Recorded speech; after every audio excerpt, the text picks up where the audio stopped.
Call order, Munhall Borough workshop meeting. Stand, to the pledge of allegiance, please. Mr. Gardner. Pledge allegiance To the flag of the United States of America and to the republic for which it stands, one nation, under God, indivisible, with liberty and justice for all. Roll call, please. Mr. Firestone. Here. Mr. Bodin. On me? Are you here? I'm here. Mr. Brennan. Here. Ms. Fry. Here. Mr. Youngkins. Here. Mr. Eads. Here. Chief Coles. Here. Chief Fuller. Here. Mayor Pulse. Here. Mr. Lass. Here. Mr. Bicey. Here. Mr. Cannon. Here. We have one. Register presentations. Brad's not here yet? No. Okay. Public comments. Comments were limited to 3 minutes per person and must avoid reference to personality and personnel-related issues. Do we have any public comment?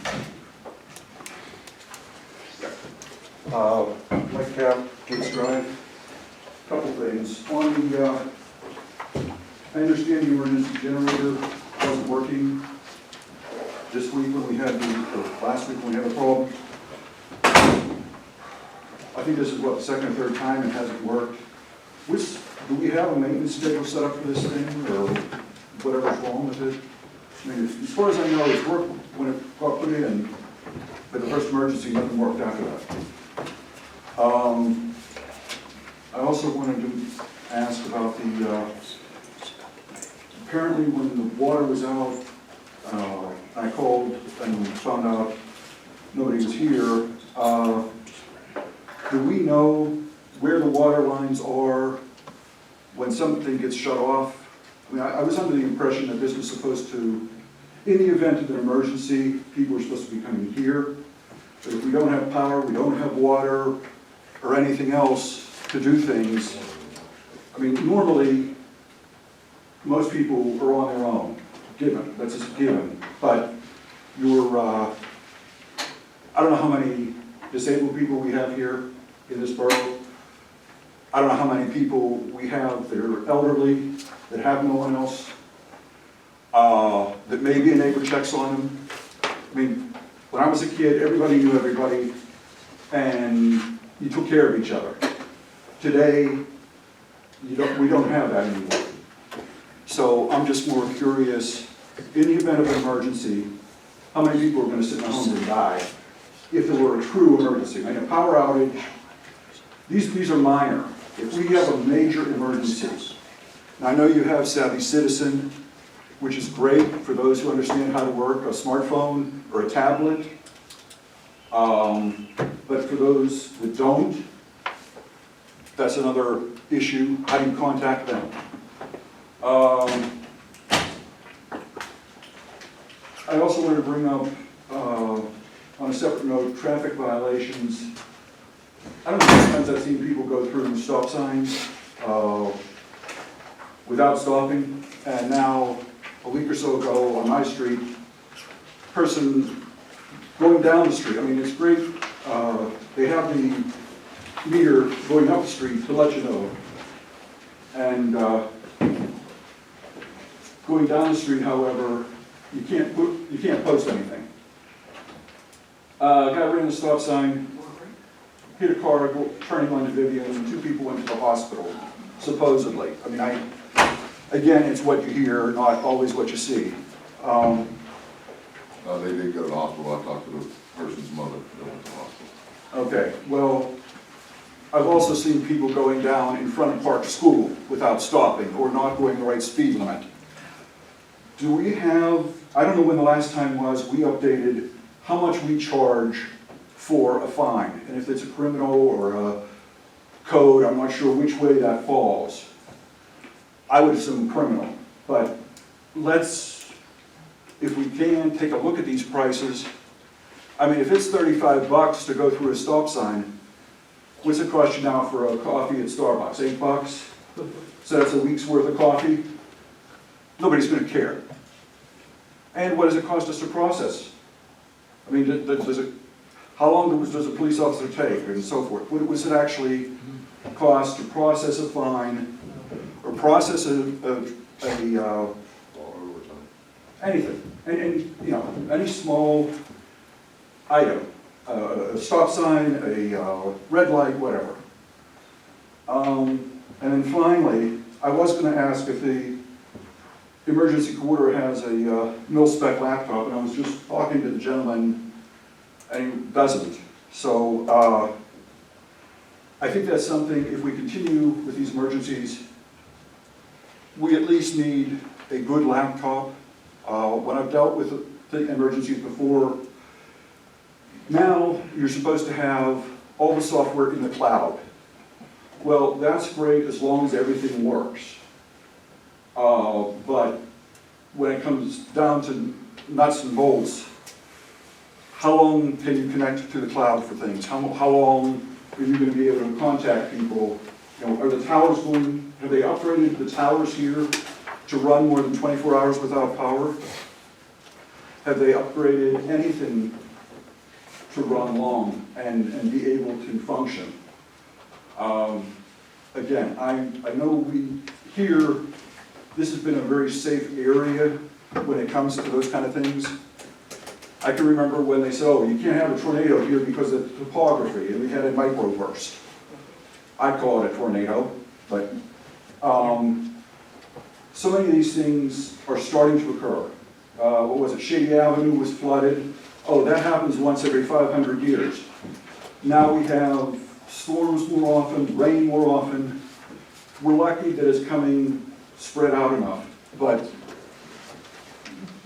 these things are going to occur, and we don't have the personnel. I mean, the fire department's great, the police department's good, public works is good, but you only have so many bodies to cover. I mean, the last time the power went out, the fire department came at 10 o'clock at night to let us know that the power was out. And by that time, most people had gone to sleep or had left. There was one, I think we were still in the old Borough building, and I think it was the emergency coordinator who mentioned there was one couple who came. They walked from the Pittsburgh section down to the Borough building, got a cup of coffee, and they were, I think, new residents. And then he took them down to the Marriott to go home. These kind of things are becoming more and more regular. I hope to goodness we never have a Katrina. I hope we never have a major, I mean, I've been through earthquakes, hurricanes, tornadoes, nor'easters. The only thing I think I haven't hit is a cyclone. And it can be very easy, and for everybody who's physically fit, that's great. I know I'm no longer in the shape that I was. I couldn't walk 20 miles.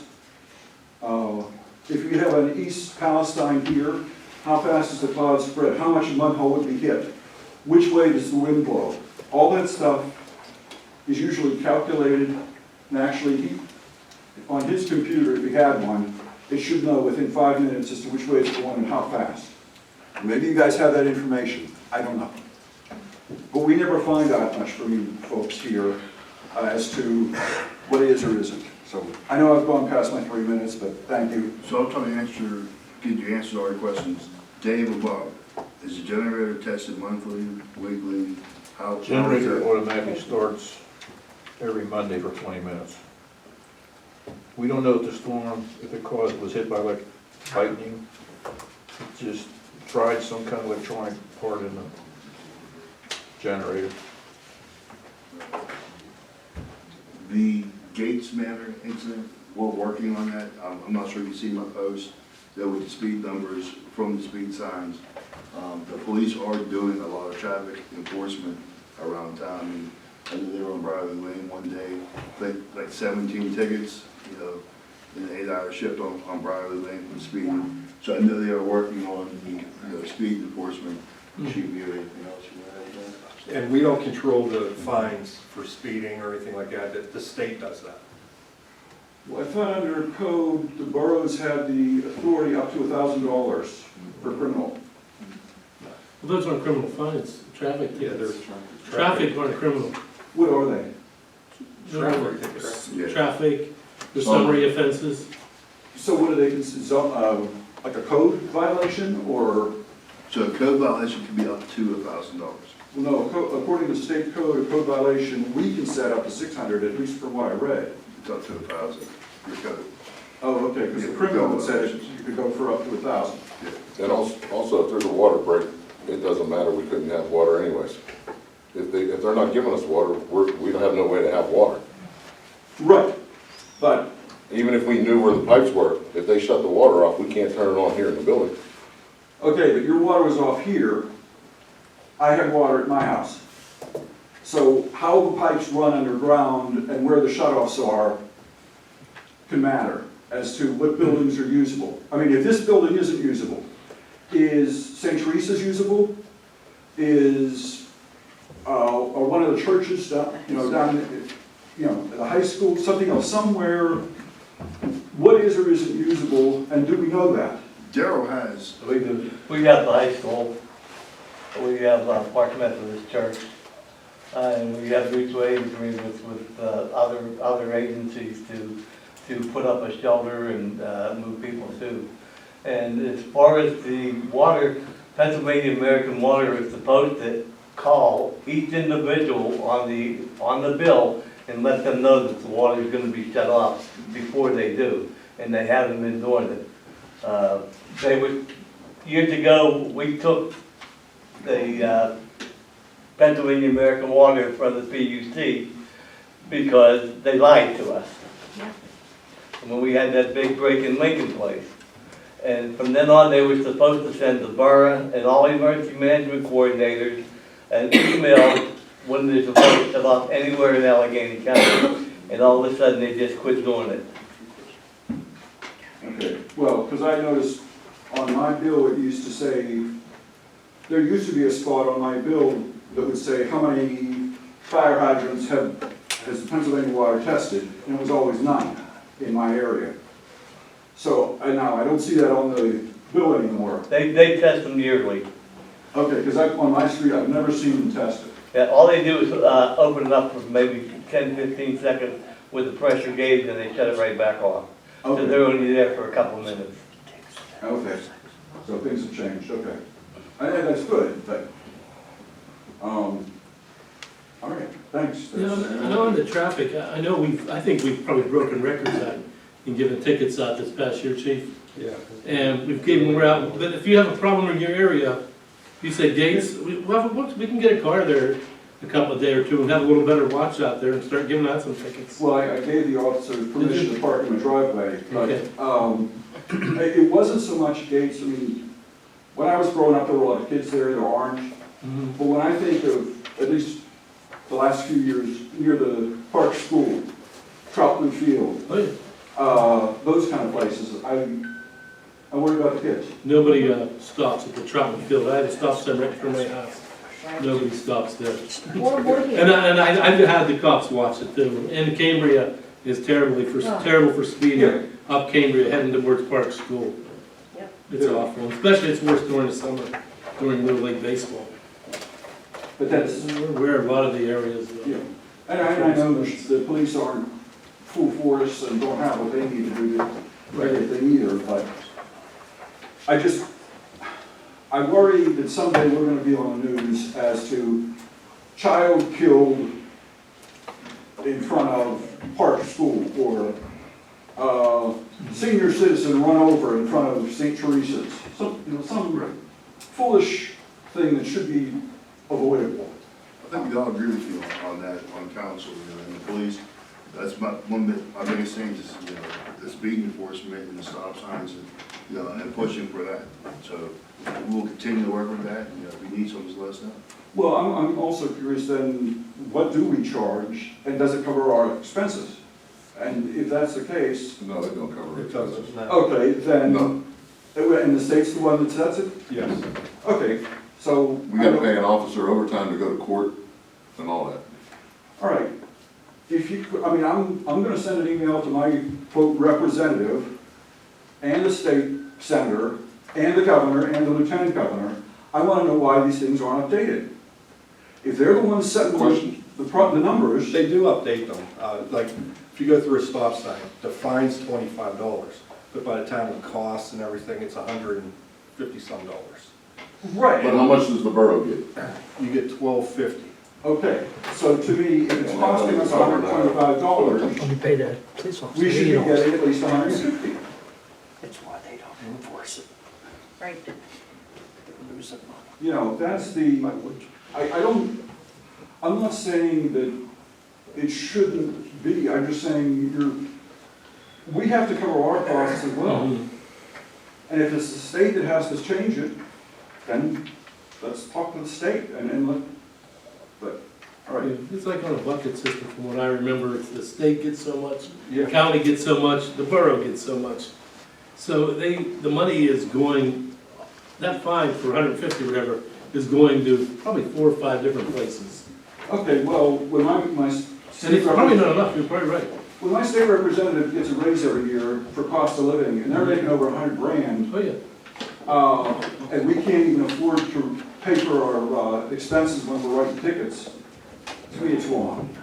And I will put it through, but thank We you. can't Thank disagree you. with you on it. Thank you. We can agree. Brad, you're late. You want to come up and do your presentation, please?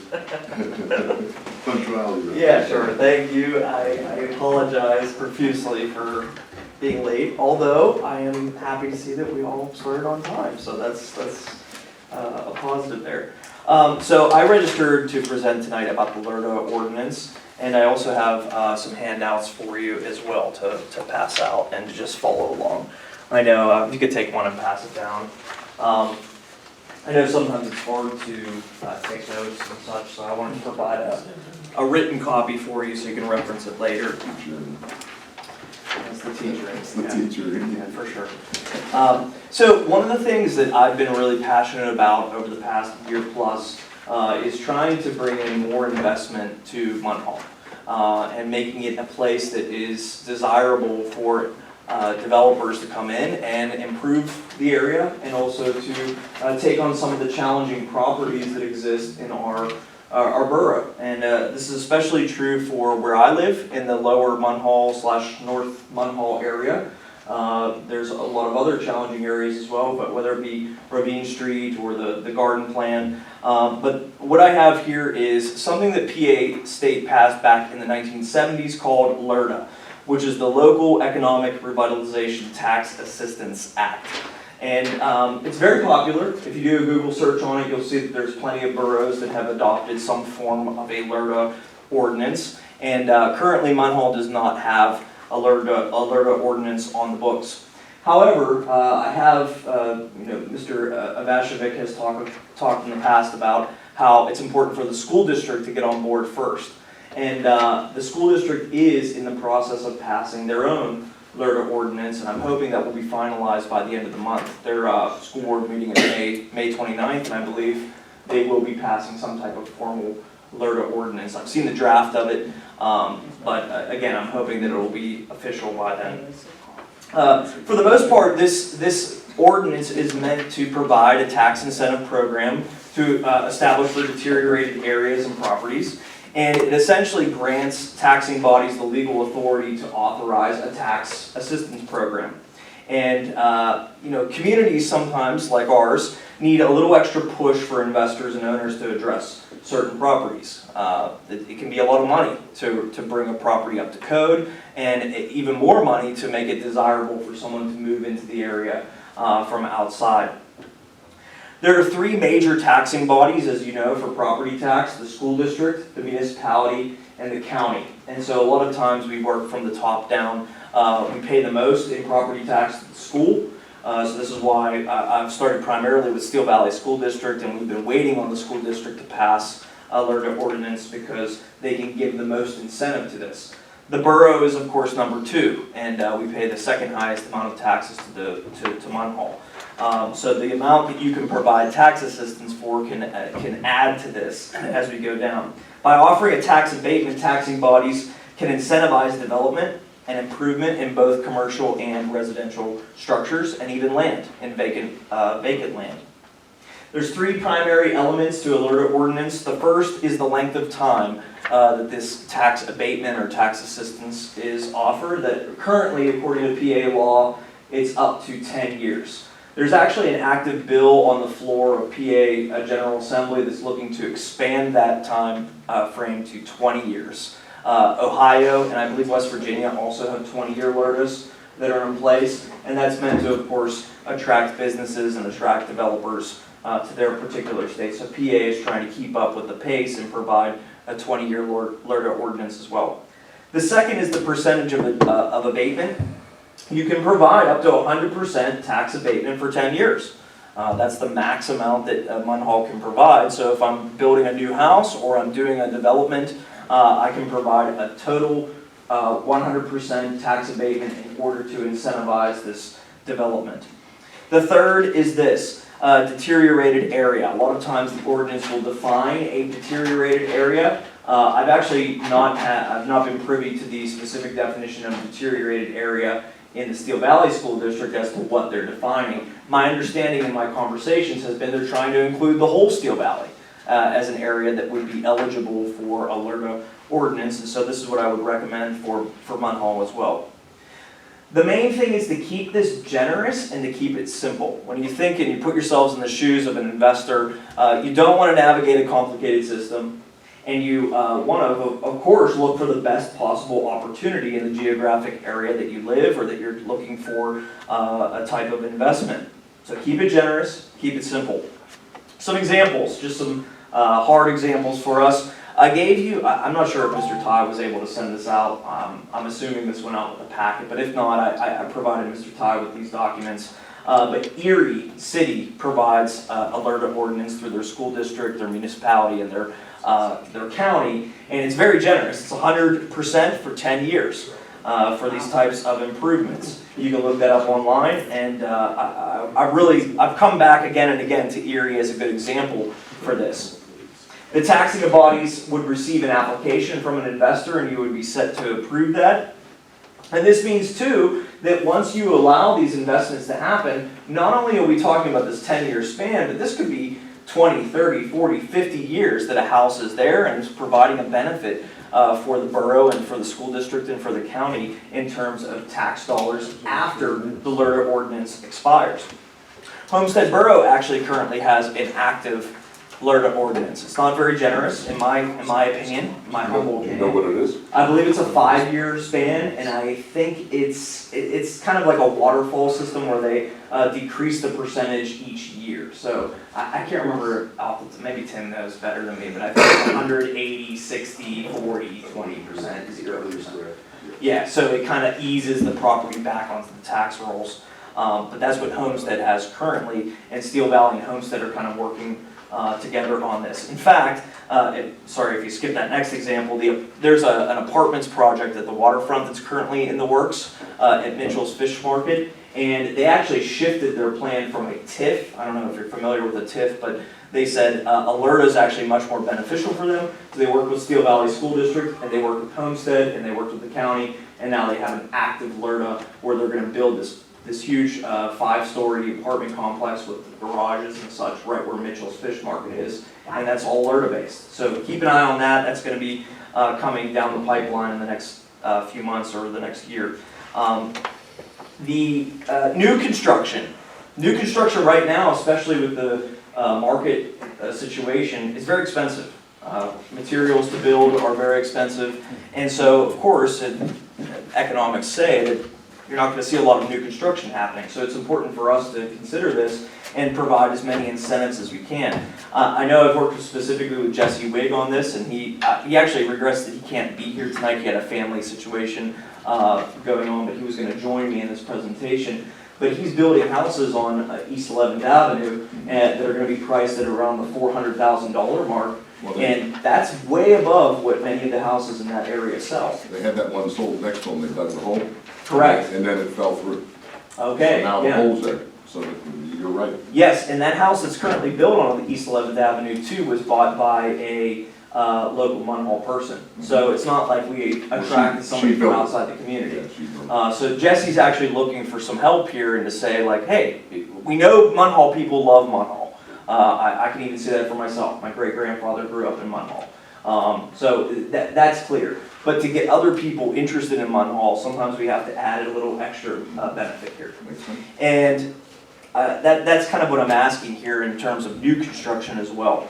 Finally, I know the land bank is a relatively new concept for us as well, but even some of these land bank properties, once the land bank is able to purchase them and stabilize that and clean it up, sometimes these properties could qualify for alert ordinance as well. And so you get the house sold to an investor, you add alert ordinance to it, they can develop that house pretty significantly and still make their margins. And then you've got a beautiful house that's ready for a family to move in and benefit the community. So all that being said, that's kind of my presentation for LERTA. As far as next steps go, I know we've talked about this a lot, but I really need at least a council member or several to be a champion of this ordinance and to really carry it forward. I know we've talked about it a little bit, but I'm hoping somebody can kind of latch onto it and bring it home a little bit more directly. Again, as I'm looking at this, the process, I would love if you could direct the solicitor to draft an ordinance for the next workshop meeting.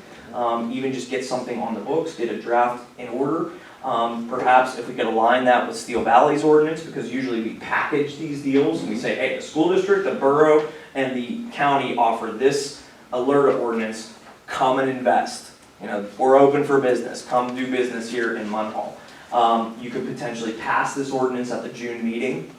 And then, of course, you would need a month for the public to weigh in and assess this ordinance. And then potentially this could be in effect by August if you pass this at the July meeting. So that's the timeline that we could see. I mean, sometimes I know we move a little slower than that, but that's just kind of my proposal here for us. So I'm happy to take any questions if you have any or any thoughts. And I want to make sure that we can get something like this in place and help out the community.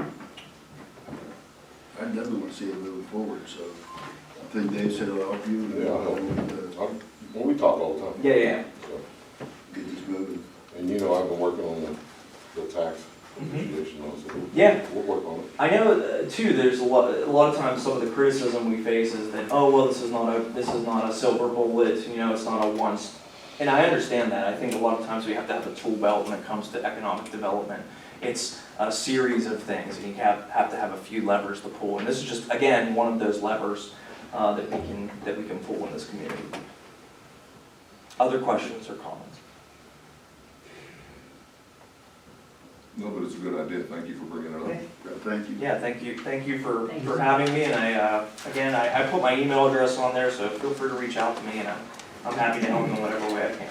Brad, we'll get in touch and I'll get some stuff with you. Okay. Yeah, thank you, and thank you for your time as well. Reports.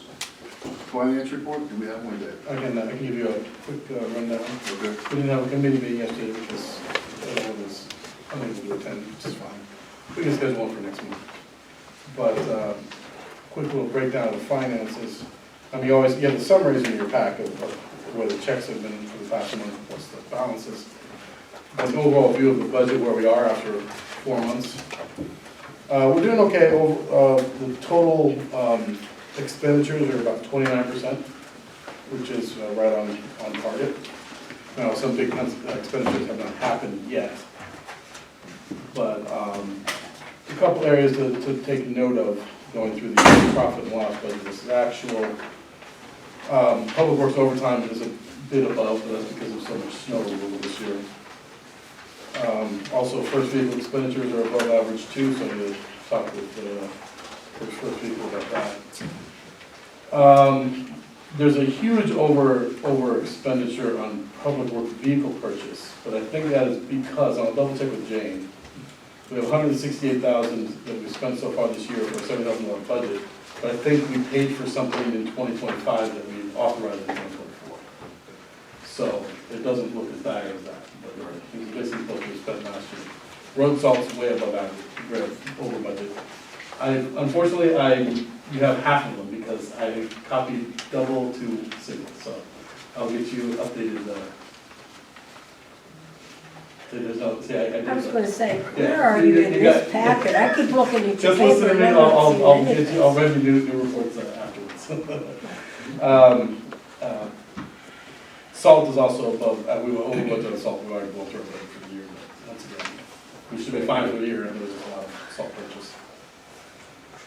Our solicitor is over budget as well, so we should, try to use them more sparingly for the rest of the year if we can.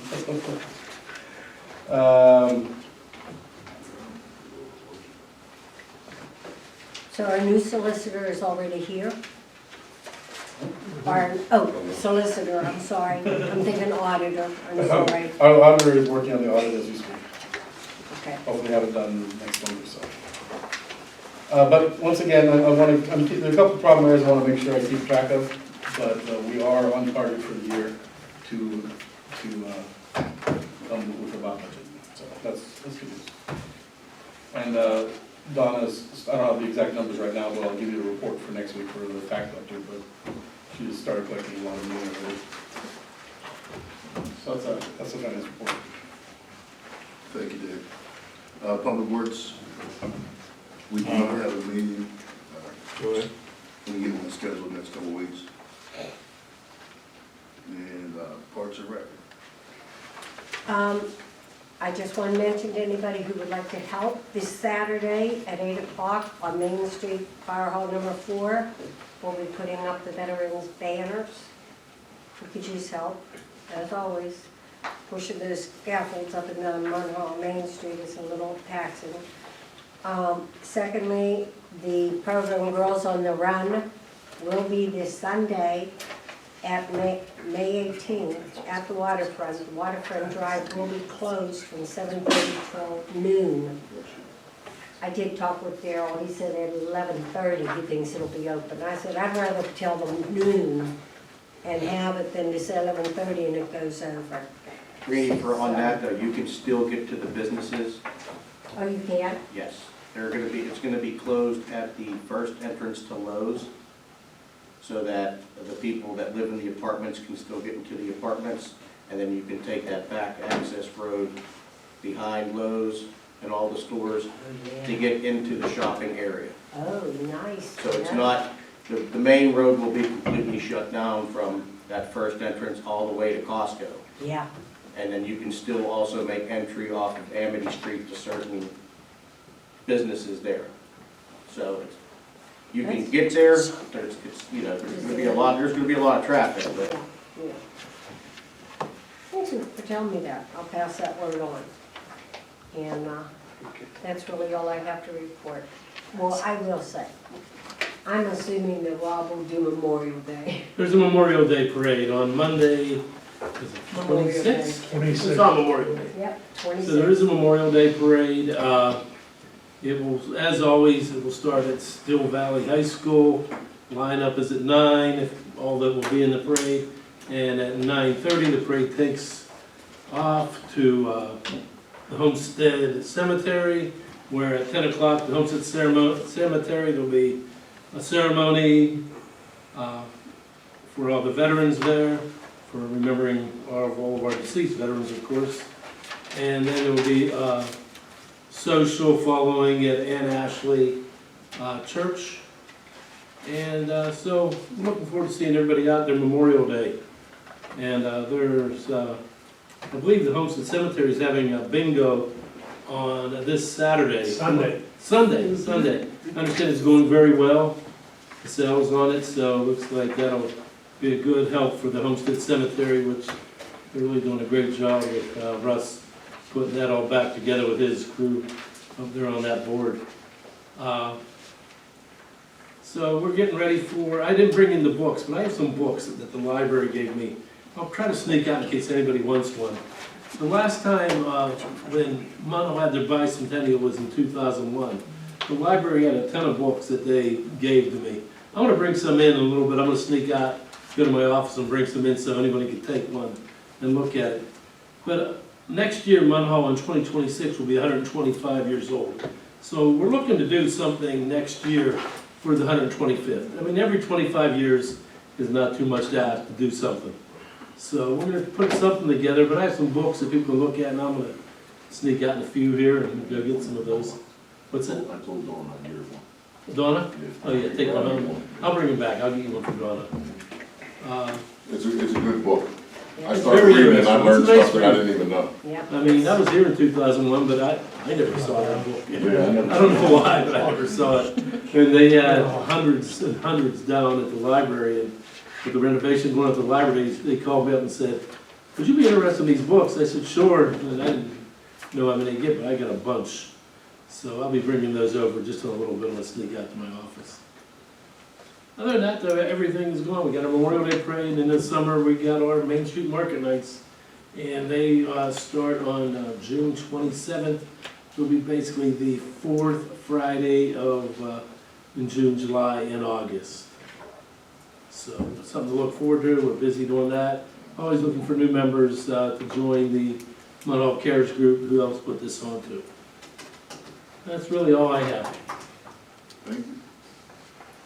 Dave, we'll go over items for consideration for next Sure. week. That you have the list over there? First thing, Tulip Valley parking lot. So at the last month's meetings, we discussed the estimated cost for paving Tulip Valley upper parking lot was part of the agreement with this building, and that would cost $700,000 to $1 million, which is not reasonable. Matt, the borough engineer, has done a rough estimate, at least for the paving of the lower parking lot, of approximately $100,000. We still need to get some cost estimates for lighting, but that's a much more reasonable option, because I'd also put in the budget for this year to pave that lot anyways for $100,000. So there might be a little bit additional cost to pave it more fully, but the $400,000 budgeted for the paving should be, we can reuse in other areas if we get this parking lot completed. Would this be in lieu of paying for the upper lot? It would be. Have they agreed to that? That's what they suggested, Wow. That's great. because they knew we wouldn't be able to pay $700,000. Yeah. Wow. So now that paving would include the lines, the Yes. whole spiel? Yeah, it was like 100 and, $5,000 for line painting, but we can also paint the lines ourselves too. And we would retain the ownership of the We retain property. the ownership of the property, they would get only a certain number of parking spaces, we would have the rest. and That's a then, great deal. That's And a how long is far- the lease for? And it's, Long term? yeah, long term. There's nothing on the electrical for that yet or anything? There's streetlights there, they're just, they're not working. I don't know if the last storm took out some power lines or something, but they just updated them to LEDs last year, Okay. so. Were they working Yeah, they were working, until the storm? yeah. Okay. We have to Okay, so call we can Dick update King that. Light.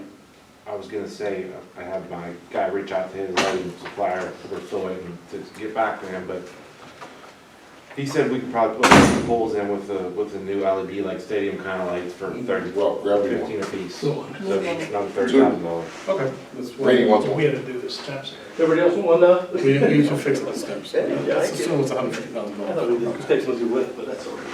That's fair. That's a lot better than 700,000. Yes. And we need to pay it anyway, so if you look at the budget, line item was $400,000 for Turtle Creek Valley paving, plus $100,000 for paving the rural lot. So Good. it's a much better solution. We can use those funding for other things. I actually have one. You have one today, yeah. So, Bob, we can go ahead and vote on it next month. Yeah. So, Get that. That's good. We'll get up. we'll try to get some firmer numbers for that.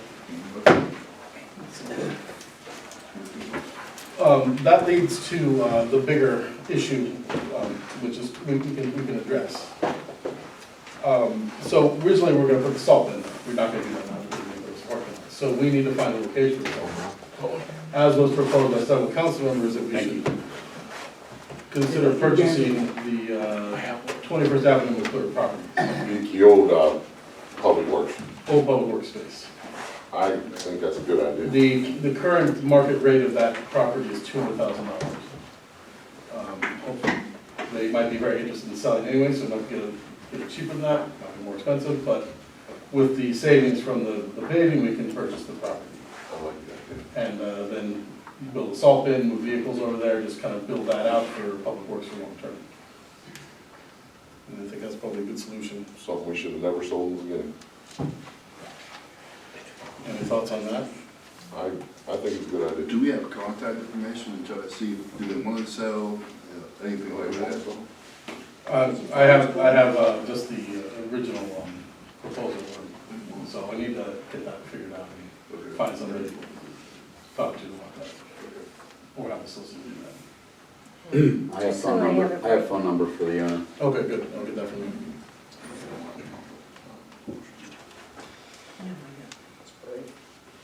David, just so I have this right, you're saying, I know the space that we're talking about, we used to own, we sold that, and now we want to buy it back to put our salt on there? Yes. And how much does he want, or they want? The market value is about $200,000. Who knows what they want? Right. So how much did we think that we were going to put if we did it back there before we did the paving for Still Alley or Turtle Creek Valley? Well, we budgeted $400,000. Oh, so we're okay. I mean, I just want to make sure because, man, there's a lot of items on here.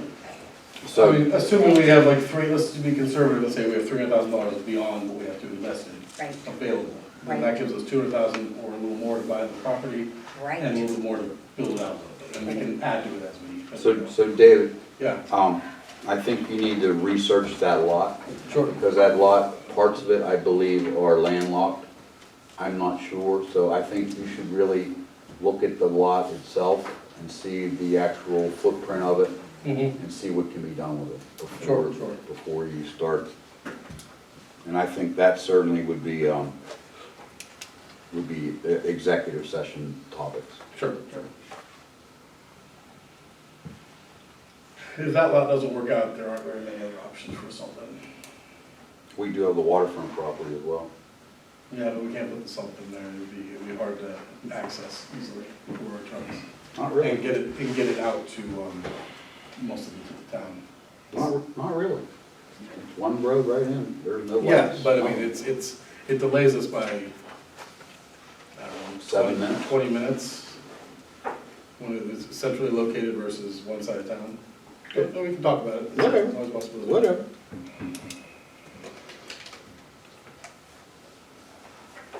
Creek Street status. What do you got for us? Well, so, still the same as we had last week. There is interest among most of the owners to give their access, their right-of-way access to the roads, to give it to the borough. One person, and likely the final person as well is interested in transferring the property over to us to maintain. But they want to see what, The council next week would need we would need to direct the solicitor to prepare some sort of an agreement on what it would look like. can we have you call the solicitor and do that? I can reach out to the solicitor and ask him. And just do a draft so we can see if they're going to sign it? Mhm. So we don't just keep dragging it down the road? We have to make a decision next week whether we're gonna turn it into a public road or not. This is the final time to figure that out, so. But we don't, We need to get a list of them people so they can read it before next week then. yeah, I mean, 'cause we say we're gonna make a public road next week, and then they say we're not signing it. Then what is our game plan? Well, our game plan is to basically say, okay, we're not gonna take it, and we give the money back to the county. Right. And well, that's what council wants, figure out what council wants to do. I say, can we get the letter so they can read it before next week, so we can get it to them? And the solicitor said the council had to direct him to do that. I think he should. At least see if they want to give up the road. I mean, we got 100 and some thousand sitting there.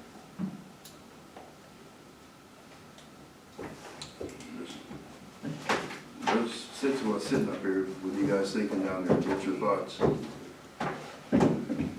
I think we should have had an executive session about this.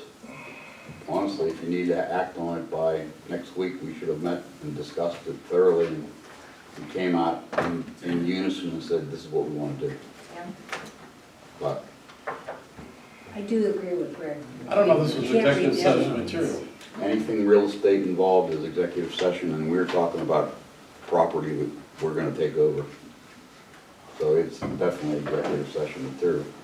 But that's besides the point. We're sitting here right now, and, we agreed to do that, in theory, to take it over. So,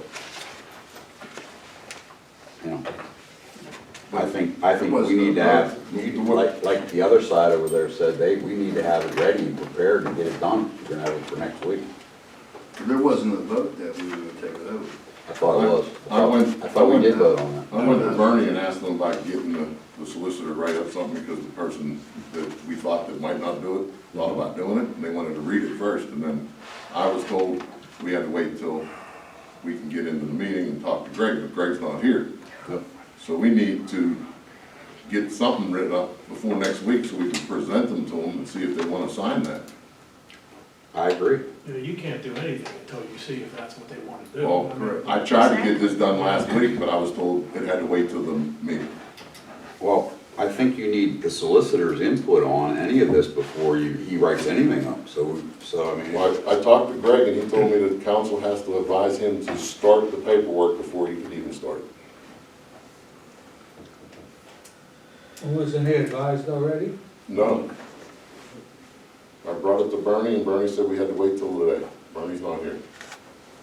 Are we gonna at least advise him to draw something up to see if the people wanna sign it? We can't vote next week if we don't. If we don't know what we're voting Yeah, on. we don't vote. So we have to do something, we have to allow him to start the paperwork, because we can't vote next week. I'm telling you, I'm a no vote for that, without knowing what the other person wants to do. I agree. We can't have it laid on us next week and decide, make a decision after reviewing it for, 6 minutes. yeah, exactly. Thank you. So it can't, you can't make an educated decision on that short of a notice.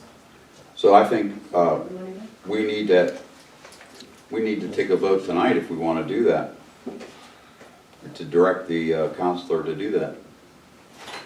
And then he can bring up a proposal and then we can look at it and at least maybe get it a couple days ahead of Do you time. need a vote? I don't know if you need a vote or not. I would think you need a vote to direct him to do something, yes. Would think he needs council's direction, that's what he said. Yeah, I would think you would And need a Rick, vote. only because he's so used to knowing that we're here on Tuesdays and his schedule is filled. Well, they changed the council meeting to Wednesday, so is he going to be Yes, available? he'll be here, I for was emailed him right Yeah. afterwards. Well, I'm just making sure, because if he can't be here Wednesday, No, he'll be here on Wednesday. okay, that's good.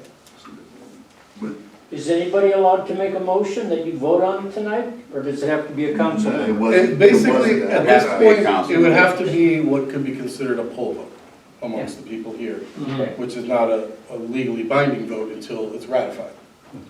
Basically, it would be the council would make a decision one way or the other to direct the solicitor to proceed, and then we would ratify that poll vote.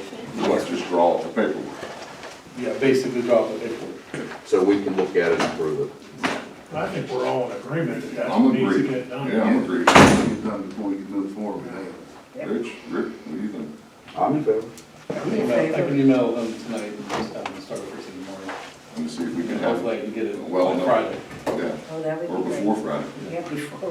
We gotta have it. But, he has 3 people. Well, you gotta get it down to them and all the people. So, I mean, And- All the residents. make a note this is a And poll. can I ask the reason why it has to be done by this vote? For this Because the Friday? county will want the money back otherwise. Right, I knew that, but I just wanted Yeah, to be said they basically, publicly, so I asked for everyone an knows. extension, they wanted it last month. And I said, give me another month. And, Right. Well, we got 2 of the property owners right there. So, yeah, okay, well, I'll send an email tonight to Greg, have him start quickly to get this, Yep, ideally tomorrow, if we can get it to us tomorrow evening, I'll get it to council. that'd be great. The sooner the better, and then when you get it to the proper people, before Friday, Cliff, everybody come up.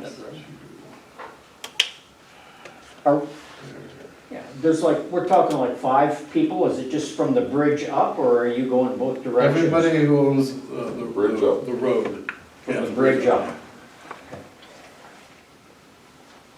Is the bridge down, is that? Well, the bridge is at where it comes across, when you go, there's 2 or 3 houses to the left, Are they, and then there's What- going what's up. the definition? They're not affected by yeah, it. but what's the definition of that street? Creek Street? Creek Street, it's all Creek Street. So are we taking all the street, or are we taking just half the street? From the bridge all the way up to where it ends. I understand that, Yeah, but so that's- there's, It goes both ways, so we're taking the whole, So you have to take if the we're whole gonna thing? take the street, you have to take the whole street. We already own all the rest of Creek Street. Yeah, we own the other half of Creek Street anyway, so. we do on the left side. Yes. No, we own the side down by the school. Oh, you, on the other side of Yeah, and the then it block? used to connect at one time, it don't Right, connect no more. right. But to the left is still private, is what we're believing. We believe, I don't know. So you have to, So we'd have to ask them to. We only own the bridge. No, only the part that we only a part of it. but what happens Later, in a month, when the other side falls down, and they're up a creek without paddle? On Creek Street. Up the creek. I get it. I get it.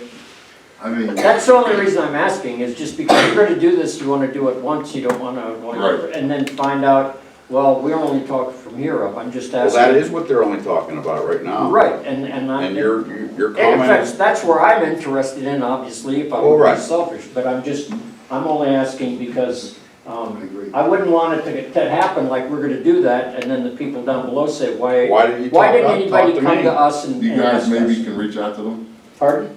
There's nothing wrong down there, but them, Reach out to them, see if, Plus, the hill is not that deep there. but- Oh, no, there isn't, it's just literally, It's a totally different. it's the depth of the creek topography. down there, yeah. Yeah, it's and not- regardless if you guys take over or not, the hill's still gotta be fixed, but why not do what you're doing, just take over, I mean, and use the money that they're giving up. That's why we're doing this. Yeah. Because we can't take somebody's property. we gotta have you sign it over. Oh, no, we'll give it to you. What's that? We We'll talk to understand, them we other people, I'll understand talk that to you them. guys will give us the property. Talk to the other people. But you But gotta the other understand, we people got in the same street, people you're that. taking their property. I was speaking to the other people, they were talking to me. Okay. Because I can't deal with them. No, I talked to her, I gotta talk to him.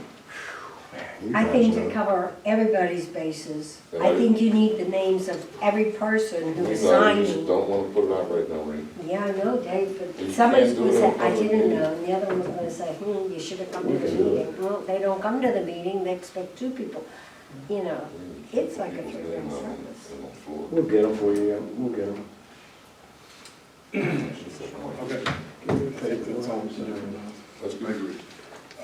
Main Street projects, do you have any other numbers for me, Matt?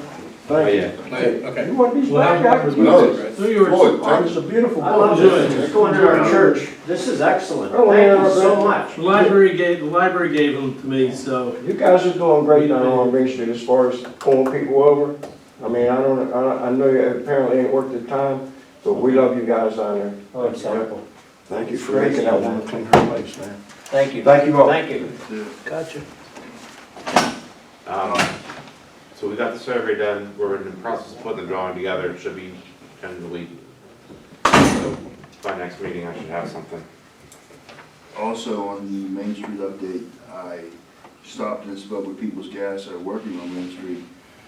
There's a good possibility they're gonna continue their work up Main Street past the gas station. I'm gonna have a call tomorrow with the director of People's who's running that operation to find out how far they are going. So we may have to start at the Park School side and work this way. If they're gonna give us the free work down there with the sidewalks and running the new gas lines, we might as well take it on that end. Right. You're gonna have that time, it's not even finished for 2 years. You both need to speak out, because nobody can hear. No, I mean, I think, Instead of doing the whole project, Tim, is what I'm saying, everybody complains about the bricks and the lights. If we don't have enough money to do the whole project, why don't we just do the 2 parts and then we can do the sidewalks in the second phase?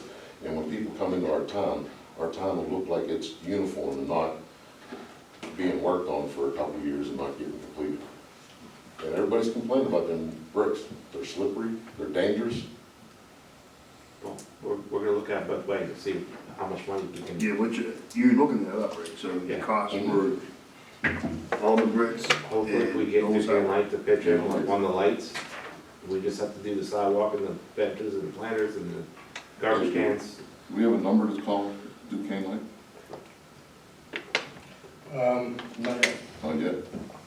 trying to find a good number. Speak with Dr. Stobby, I know he had a connection Yeah, with them guys. yeah, that's the connection I currently have.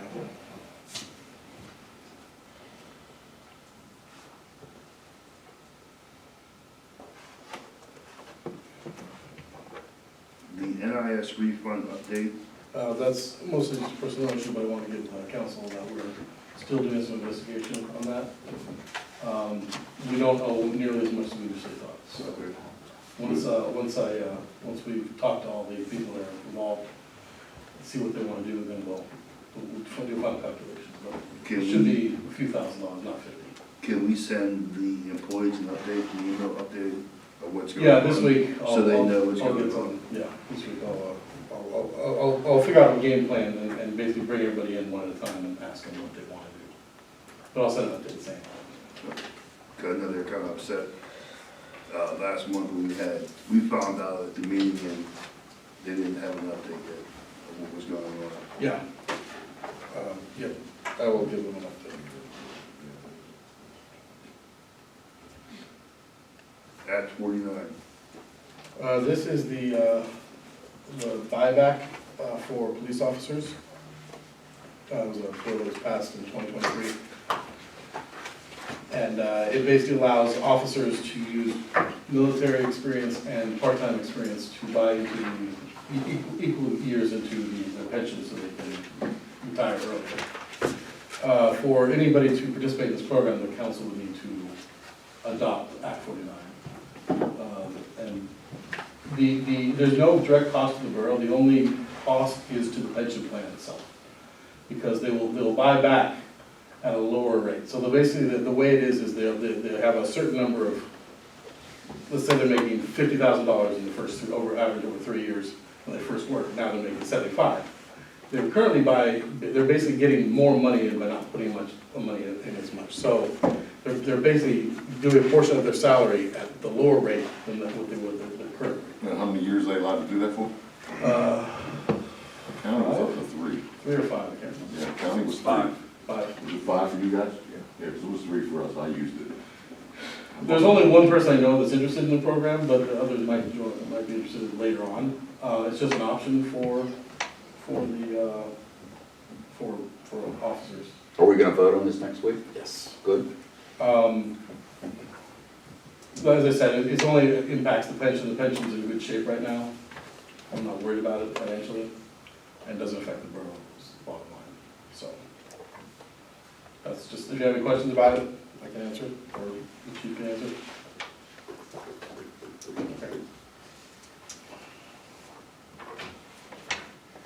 Okay. Mayor, do you want to handle the? Yeah, Waterfront Association fee, and then David and I had a meeting with Kerry Kahn, the manager down at the waterfront, and he said, one of his suggestions was to us is that, well, if we could pay the 1 year, and I know the original bill was like 70,000, but if we pay the 1 year, he could probably make the others go away. He also asked us if we were thinking of, selling the property, or maybe he can find someone, maybe he can possibly find someone that may be interested in it for us. Or I think even, or he even said, I think mentioned it like as a donation, but I don't know if the borough wants to do a donation on that. So that was where we were at, David, I think. Yeah, the 1 year bill is about $20,000. About 20,000. And that would be ongoing. The 20,000 for this year, and then every year. But, I think the long range goal is we want to get that property off our books and probably sell it to somebody. The long We've range been sitting on goal, I that a long wanted to, time, and we've done nothing with it. I wanted to put a park there, no one else wants to do that. That We'd was still my be long paying the range yearly goal. fee though with that too. Well, I have been talking to somebody about putting a solar farm down there that would pay the borough's electric bills. I'm waiting on Greg to get back to us. It's been a little over a month and a half, he hasn't got back to me yet. So we have to, I think the best thing is probably to get rid of that property. But the That one property drawback has is a we lot have of to money. pay the back taxes. We will have, right, Which would if be, I we think, sell it for profit, we have to pay $50,000. the back taxes on it, that has all been let go until we. Dave, do you know how much our electric bills are per borough, roughly? Well, I can tell you how much we budgeted for, which is probably pretty accurate.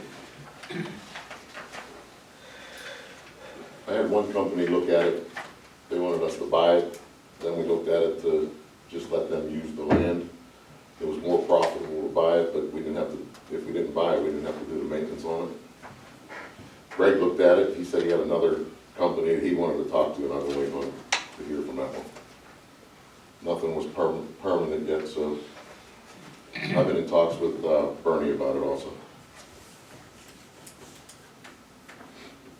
Nothing was set in stone, so nothing's happening. Man, that's 20,000 a year. 20,000 a year.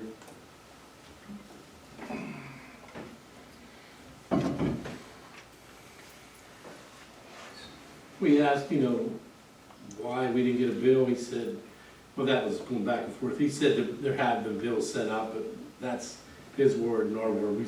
We've had several managers, maybe. What do they do We for just us? didn't know about it. They don't do nothing for us for that property. No, well, we don't do anything with that Right, property. so I mean, it's not like, And they don't They do clean anything for it, us. I mean, years cut it. ago, when we did look at doing something, there we had a brush hog, we hired rented a brush hog to clear it. About $300,000 in electric bills. well, that one gentleman said we could pay that and still clear 100,000 if we owned it.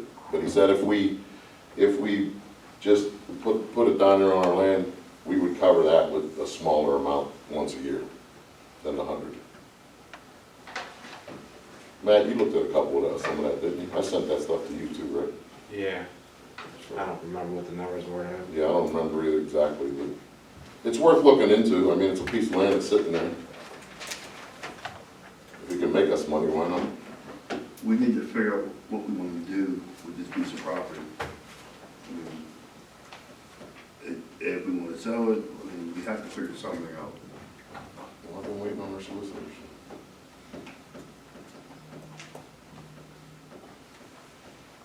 Okay.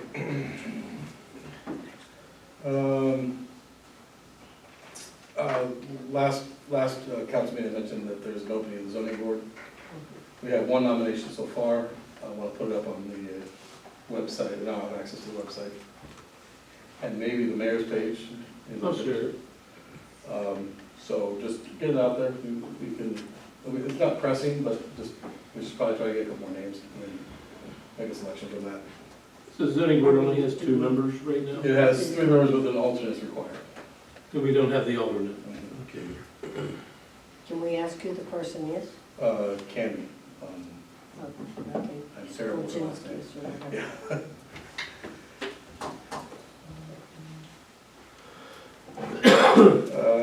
What's next? Susie. Land bank. All right, so we have a request, a list of properties that the land bank has requested to acquire. For this letter here. So it was 11 days, you said? 3, 4, 5, 6, 7, 8, 9, 10, 11 properties. 4th, 29 East 11th Avenue, 1202 Margaret, 1309 Louise, 1312 Louise, 1212 Margaret. Another property of Margaret Homestead, this is Margaret Street. 1317 Margaret, 214 East 18th, another one East 18th. 3513 Troutman, 8739 East 11th. Barring any objections and requiring a supermajority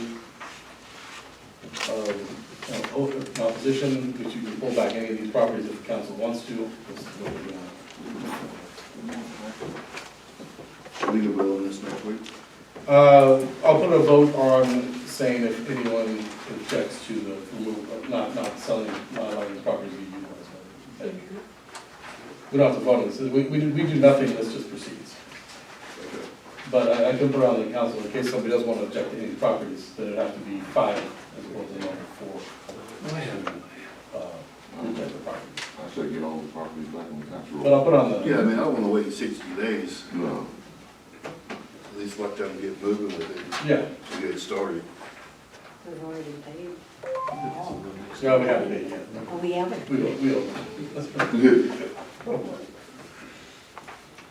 I'm still waiting on final numbers from the last 3 years. So that's that.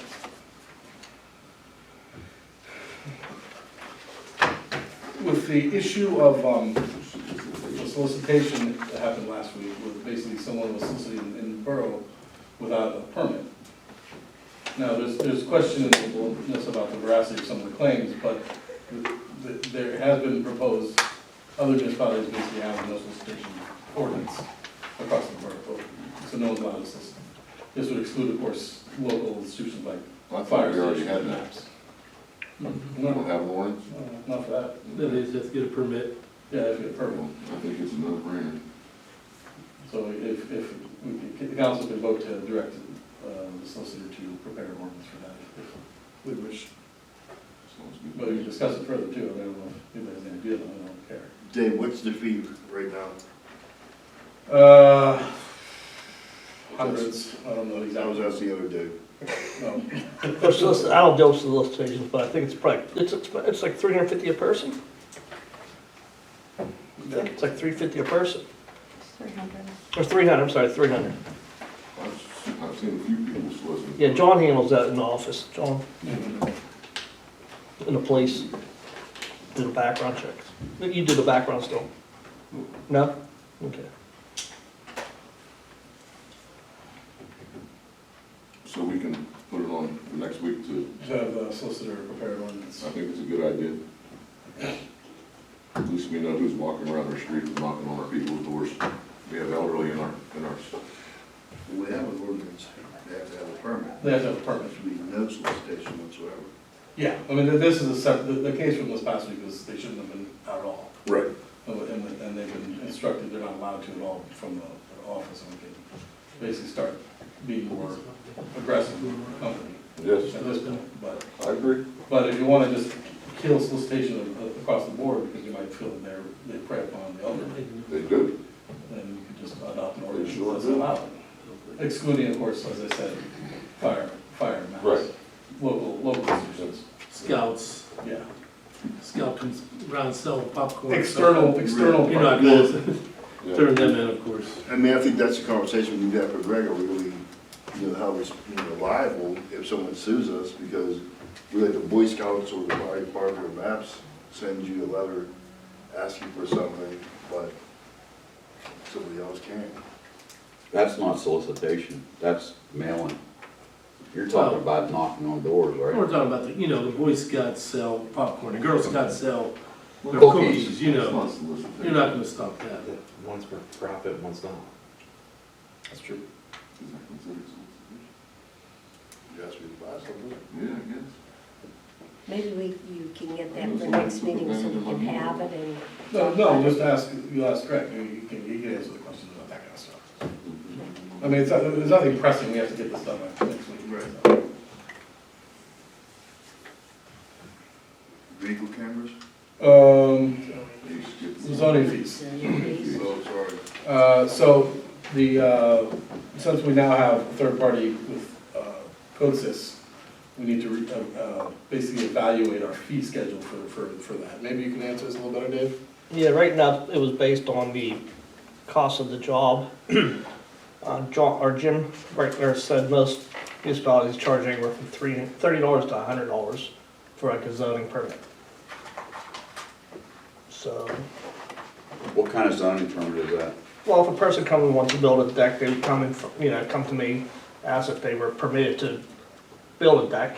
I would have to go out there, look at it, where they're putting it, make sure they meet the setbacks, and charge them, we'd be charging them probably $75 for that. And then they would have to go in front of CodeSys to get a building permit. And then, what about commercial then? That's a good question, and I think Matt says he charges $600 to Not review it. Yeah. Any lot line revisions or subdivisions or consolidations, we charge $600. Two lines. Yeah. But the zoning for commercial takes a little more work than this residential, right? Yes. Yeah. So the proposed fees would be $75 for residential, $100 for commercial zoning. to cover our costs. Well, commercial zoning, we'd have to do $600 to cover his cost. Well, no, he doesn't, does he charge us or does he charge? What do you charge us? You bill us, right? We do you, Well, then there would be so, $600. yeah. Well, plus, is there anything you do? No, I turned it. Sorry, commercial. 600 for commercial. So let me ask you a question. So like the grading permits that you get, is that a commercial permit for $650 that someone will pay for a grading permit? Is that a commercial permit? I don't know, so I'm asking. It depends on, the commercial, depends on the size. It wouldn't be $600 for that. So just for example, the dump up here at, on Homestead Duquesne Road, they pay a $35 fee for, what, 5 years or something? Yeah, I'd have to go back. They're on their second phase, so they have 2 grading permits so far. And it's a minimal fee? Yeah, it's a minimal fee. So would that be increased to the $100? Or would it be, I'm just asking, I don't know, but it seems kind of, Well, that's more of a grade, that's not like a zoning thing, it's a grading. what's a building permit? We're not talking about No. building permits, we're talking entirely about zoning. Yeah, I mean, a grading permit is not considered a zoning permit. Okay, so then it wouldn't apply then? Right. It would not apply then? That would be correct. Right. This is strictly just for a zoning For a, variance, like say if I not a rent- variance, no. A variance, you'd have to go in front of the zoning board. Like someone comes and wants to build a deck, say if you want to build a deck behind, in the back of your house. Yeah. You'd come to me and say, okay, I'd look at it and say, where are you building the house? Give me a site plan. Okay, I would review it, look at, make sure you meet the setbacks requirement, yeah, you're permitted to build this deck. so you give them a permit? I give them a zoning saying, yeah, you're permitted to do it. Now they have to get a zoning permit from me and then go to COSIS for the building permit application. Okay, so it's 2 Okay. permits? No, like you were saying, now, say if you wanted to build a deck, but you were within, or 2 feet of your property line instead of 3, you'd have to go get a zoning variance. So that's Understood, understood. So it's 2 permits then? Yes, It's a permit to allow me to get a permit? that's correct.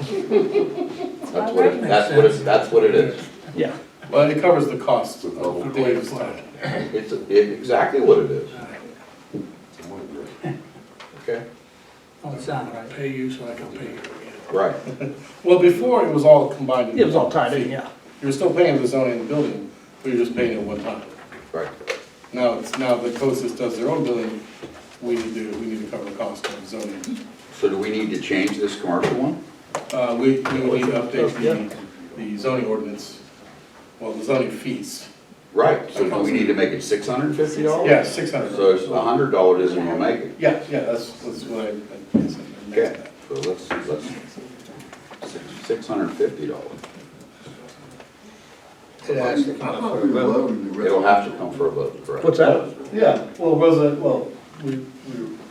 what we were discussing, it costs, basically the cost of him to do his work. Right now, how is zoning done before? I'd look at it, make sure they do it, and it's Yeah, tied the into cost. the building permit. Yeah. What's the fee we're charging right now? Like he said, it was combined with the building permit. It was based on the cost of the job. 75 is lower than we were charging before. Because it was 130 for the building slash. It That's depends. what I thought. I thought we were It depends. lowering it Yeah, because he was charging. yeah, we lowered it from 130 to 75. Okay. Well, But that's still just. 130 the was first just for a certain job. You have to get a zoning, Yes. it's set up, you have to get a zoning to say it's okay, and then a building permit application. Before you'd come and you'd get tied together. It was simple. Correct. You were just doing zoning, COSIS is doing everything else. That's correct.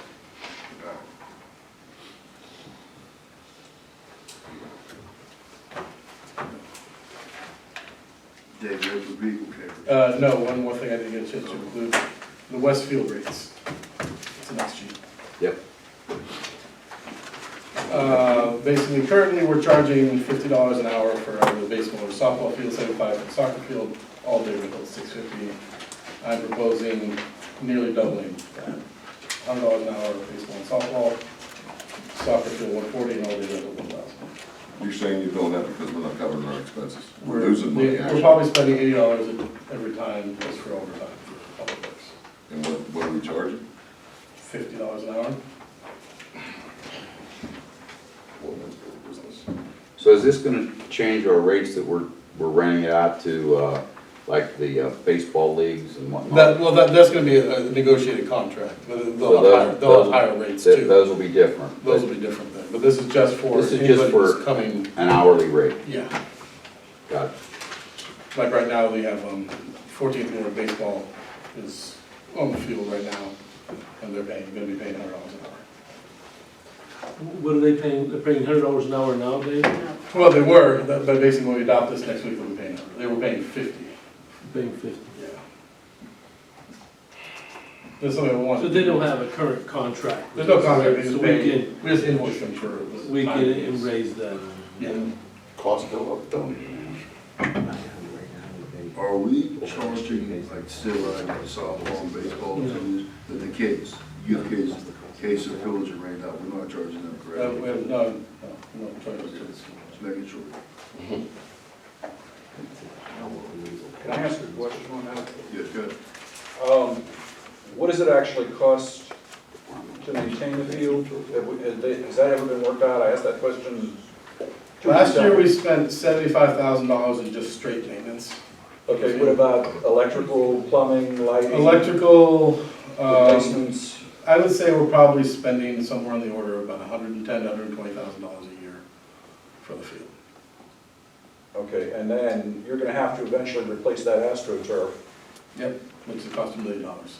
Okay, and you've amortized that over, I mean, I know you weren't here when I asked this We're in the before. process of slowly doing that. Okay. This increase is gonna absorb a little bit of that cost, as well as increases in Chatham, Carlo, and Atlantic Coast.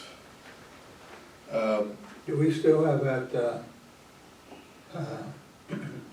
we give so much, or we put so much in a bucket for the AstroTurf field. AstroTurf? Well, we basically, all the money we collected last year is in its own fund, which I didn't spend for the maintenance. So we basically covered it through the general fund, because we do need to build up the actual, that fund, so we can cover that $1 million. Field replacement. Yeah. So we have to make one thing certain here though, through this Yeah. proposal. These rates and these rate increases, they're not gonna apply to Little League Baseball.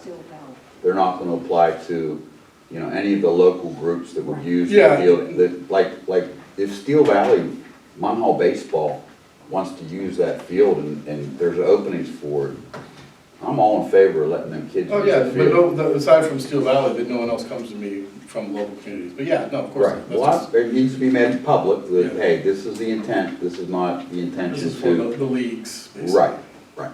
Just state. Yeah, I understand what you're saying. Good, good.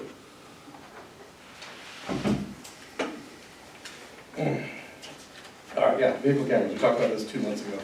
I have an updated list here. That's if somebody from the outside comes in and wants to question you about how much it would cost to rent a field. Right. I'm hoping we can get another 2 more years before we have to replace the turf. We'll see. I think we'll get it. I'm not looking forward to that day. This is the 16, and there's a packet for vehicle, Verizon Connect video for the vehicles. As we discussed 2 months ago, this is updated to include all of the borough vehicles aside from the police and fire. I guess we could also add fire if we want to do that too. But this is the 16 vehicles that would include code enforcement and then all the public works vehicles. Would cost $448 a month to have video, no audio, just video. That was a question last time. For just to protect ourselves, the residents, and our drivers. What you voted on to improve the camera system? We never voted. We voted to look into it, right? We never, this was just, I gave information 2 months ago, it's kind of to mull over and, This is where we voted for cameras? No, because they have an updated number, you couldn't vote on it. And there was an outstanding question regarding audio. This was from the March meeting. So you're saying it's gonna be $448 a month. Where is that on these papers? 'Cause I'm Oh, not- the third sheet has the. Right there. I love you, dear. And what does that include, that 400 some dollars? That That doesn't include the includes- cameras, does it? Includes the cameras plus the storage, well, onboard storage of the video, so you can actually record onto it. Does that go somewhere else where it's stored also? It does go somewhere else for 30 days. That seems pretty cheap. Yeah, it is. Now, this does not include yet the 360-degree for garbage vehicles. That technology is not quite there yet. This is just, this stuff, they're gonna update their cameras a bit, but I wouldn't mind having 360 on all our garbage vehicles too. Is there any update on these electric vehicles we're supposed to get? Yes, the latest I heard, but not from the company, through rumors, is October. Wait for the winter where Get it won't work. the first vehicle will arrive in October. So we need to, basically, before that goes into effect, we need to move the salt bin, find out where we're gonna put the salt bin, move it, and then install the charging station, which we have at the storage currently. Oh, you're gonna need that, yeah. Yeah. Otherwise, we have gigantic big grids. Well, we might be able to get West Mifflin to help us with that if we can have it right out there for the charging station. But I'd rather have it outside. David, back on the cameras, is this a company that we can actually talk to about cameras for our parks and playgrounds? No, but that's being processed through our IT, Nick. He's working on that. Where's he at with that? He gave me an email today. He's been sick, really sick the last week or so. Let me get his email up real quick, 1 second. I'll tell you what he said.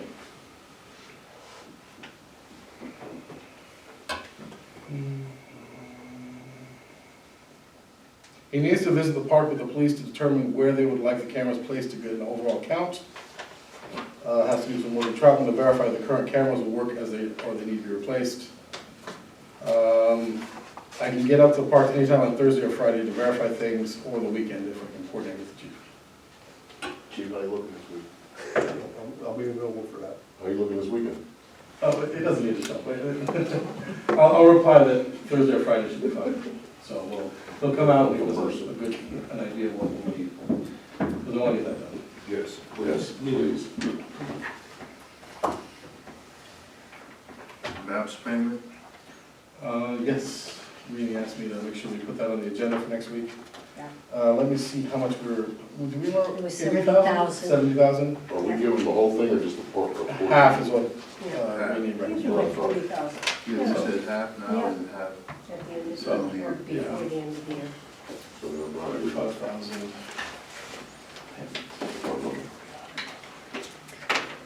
Okay, I submitted a fire claim for last week, for firehouse number 5 and maps because they had damage during the storm. And I just found out today firehouse number 1 also had some damage, so I'll submit that tomorrow. Tomorrow, the adjuster will be visiting the maps building to assess damage, and then Thursday, another adjuster because they can't coordinate. Will be in the firehouse at call. David, is this anything that, we declare a declaration of emergency? I don't know. That may be able to cover it under that? Maybe, but the insurance I think is gonna cover it. Oh, insurance covers it, well then. Yeah, that's what, there didn't seem to be any red flags with insurance. And Okay, if insurance covers it. But if not, then we can We can look into that. maybe. Wasn't something else just brought up at the meeting about storm damage? Yeah, the lights. The lights back here. Okay, I can definitely do a file claim for that too. So I guess the declaration probably could cover something. It could cover That may not be something. covered under insurance. Yeah. There's tags in the holes. You have to have a 40% loss of what's not covered under insurance to file a claim. Okay. David, the lights in the parking lot, Duquesne lights. Oh, the Duquesne lights, okay. They're not ours. Well, I'll reach out to them. Oh, shucks. Have them- Even better. If you get somebody on the phone about that If lights, you can find the number, call that number. Finding the right person in Duquesne is the problem. Even when you do find the right person, it's a problem. But I'll start working on getting those for the Main Street thing. So that's that for insurance. I'll keep posted once they come back. Hopefully they'll cover all the damage.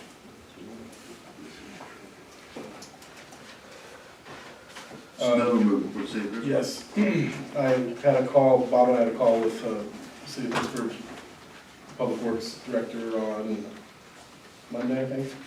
Yeah, yesterday. About the idea for this agreement. There's 2 sheets of paper here. There's this little brief synopsis of the agreements being proposed plus 2 maps. So it would be an agility agreement if the council would be interested, and they're going to start working on preparing the actual text, which the council can give the solicitor and the council can read and review. But the idea is that we would store 1,500 tons of salt for them so they can easily fill up their trucks. Do we fill it up or do they fill it up? We'd fill it, they'd bring their trucks and then we would have our guys fill it up. Okay. We'd usually backhoe for that. Well, And that would save them time than having to go to their closest one's across the river. Hazelwood. Well, didn't you say using that backhoe for loading trucks is killing it? Yeah, but I was told it's cheaper to fix it. What were you told? I was told it's cheaper to fix it instead of buying a front loader. We couldn't find a used front loader somewhere? Just to do salt? It don't have to be pretty. I'd have to look into that.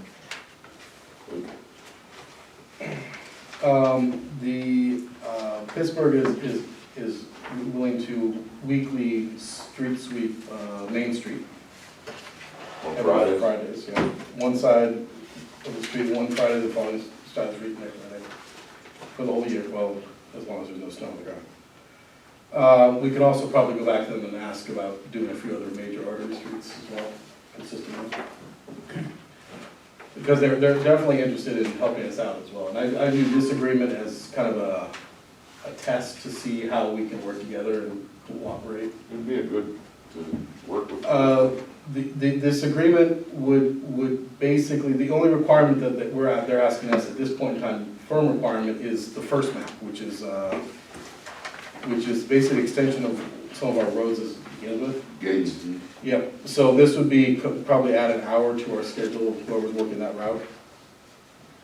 And we would just clear that normally with our normal snow clearing.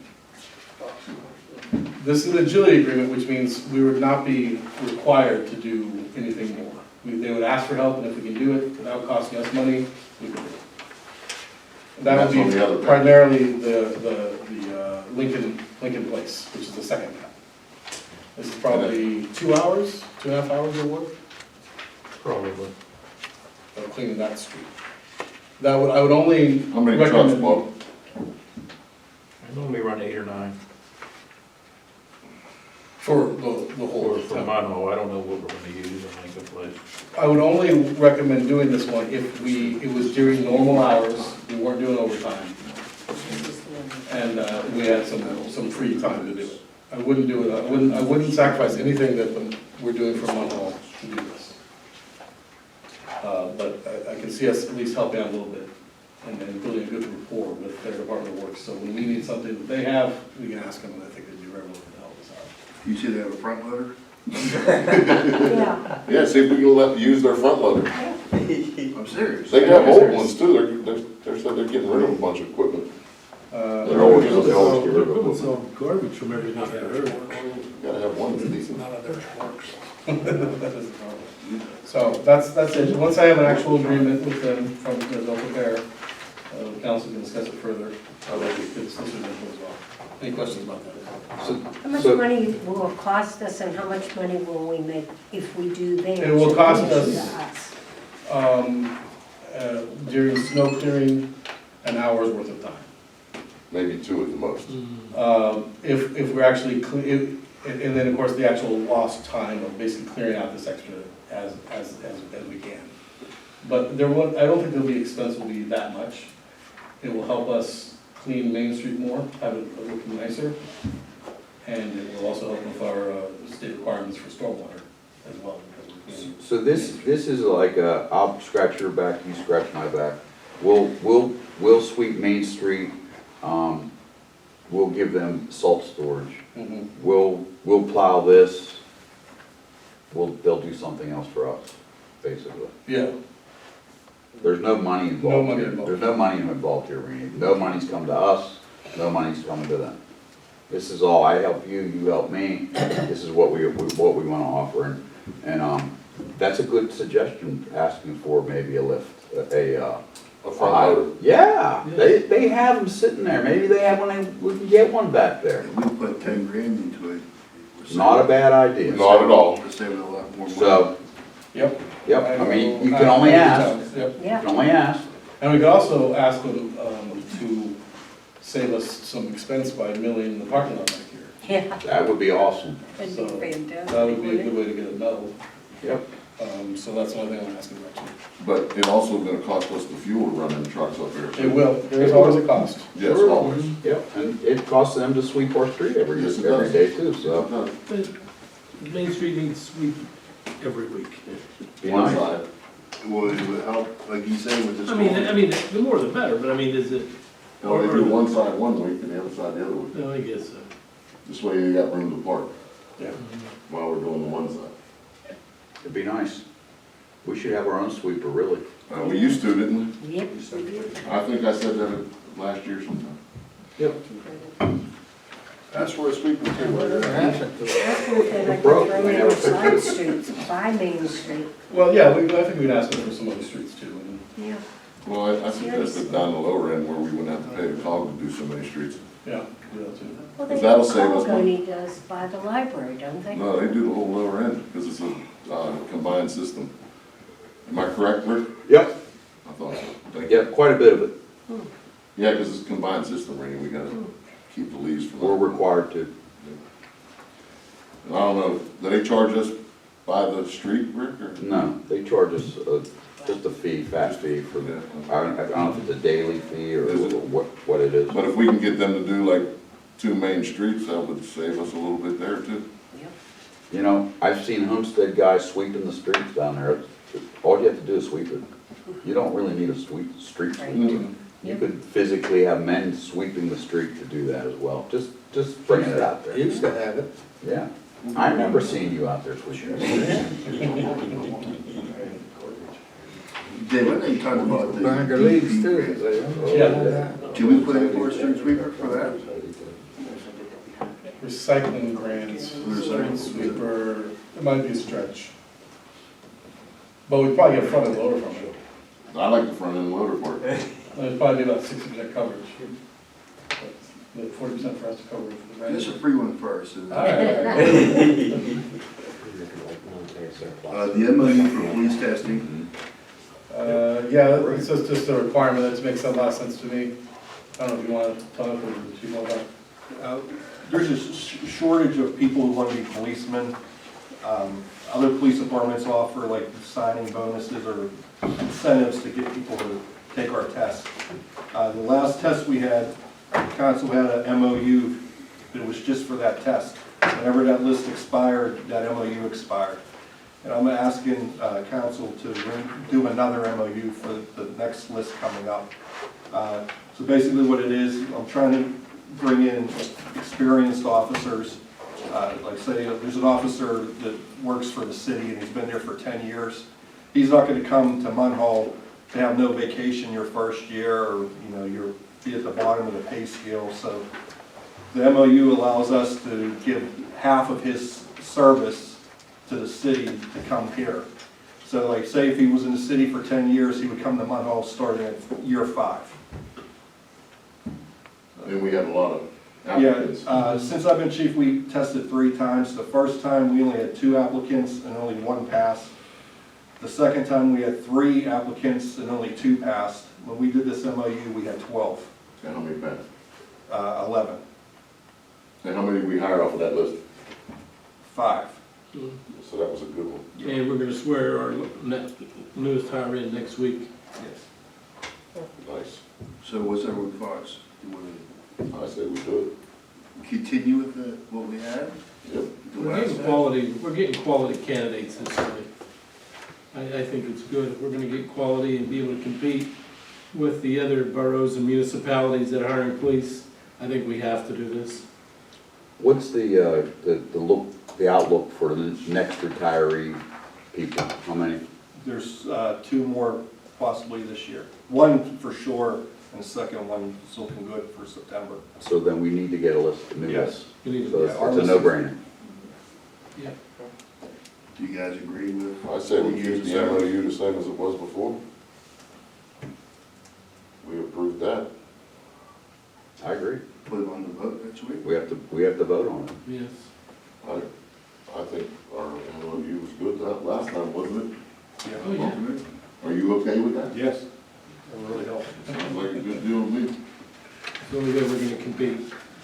Only way.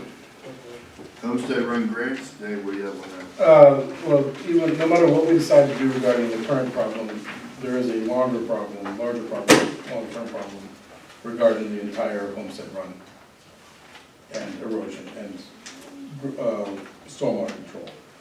There's a list of grants that came out, or coming out, or just have been out for a while. You can look through at your leisure. Most of them don't really apply to us, but there's 2 that I wanted to bring your attention to. The first one is on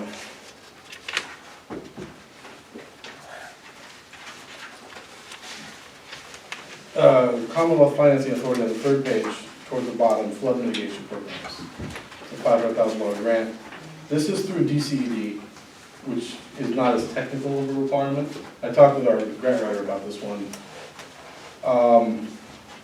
He said it might be a little hard for that project to be eligible, any kind of stream bank stabilization on there, but it is, if homestead run is unchecked, there could be flooding. Leaving the current issue we're talking about aside, there could be some flooding long-term. Absolutely.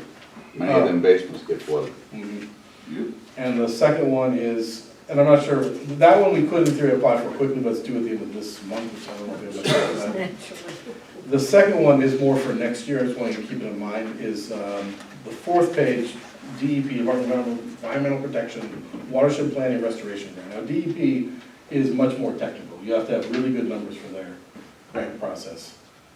This one, I think, we probably have a better chance, but we have to do a lot of work leading up to applying for it next June, because I don't think we can get ready in time for this June.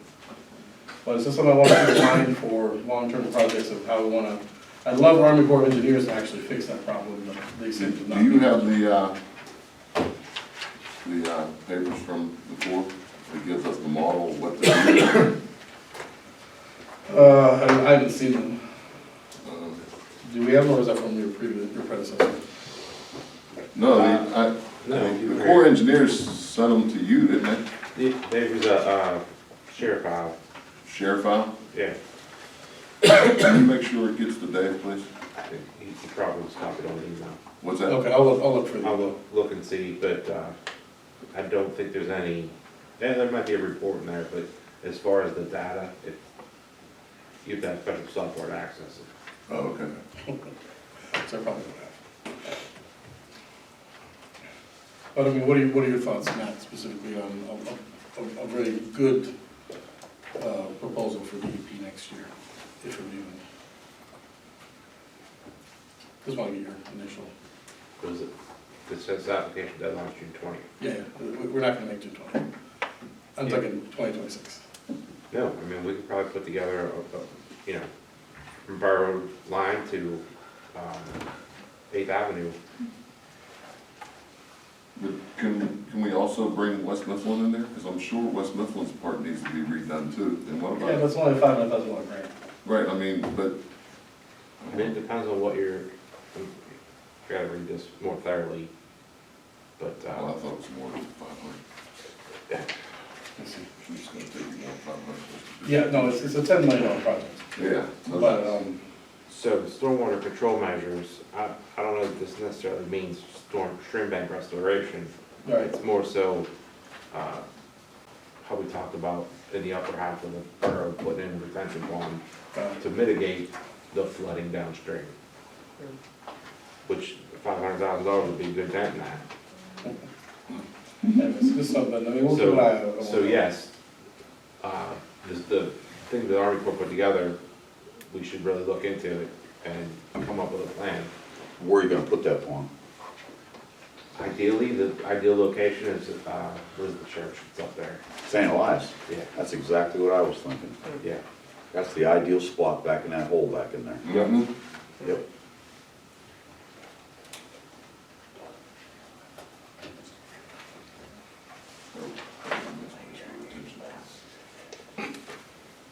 And I think you should push to try to get the deadline in for the other one too, David. For the one in this month? Yeah. Talk to our grant writer and see Yeah, if I'll he talk can to him do about something. it. I spoke to him about it yesterday, and I'll review with him again and see what he thinks. Any application is better than no application. Yeah. You know, how much money do they have in these pools? If your grant request shall not exceed $500,000, what kind of pools do they have? Do they have $10 million set aside? or- Seth looked into this last year, I think, and he had a meeting with them. And they didn't seem interested in the project we're talking about, but it's worth trying again, but, yeah. But I'll talk with Dan and see if I can get a number so we can vote on it next week, because that's approved by council. $10 million. Yeah, it's gotta be, it's gotta be. Spread across the whole state. Right. so. Oh, yeah, yeah. So there's a lot of money there. Commonwealth Financing Authority has, some good funds. I mean, there's a couple other ones that may apply. I'm sure we could probably find something from the multimodal. Yeah, multiple, I think we'll focus on Main Street now. And what do they call that, Dave? This would be a pretty project, because it's restorating the scenic streams, you know what I mean? If they like to give money to stuff like that. They do. Pretty project. Pretty project, bro. That's what.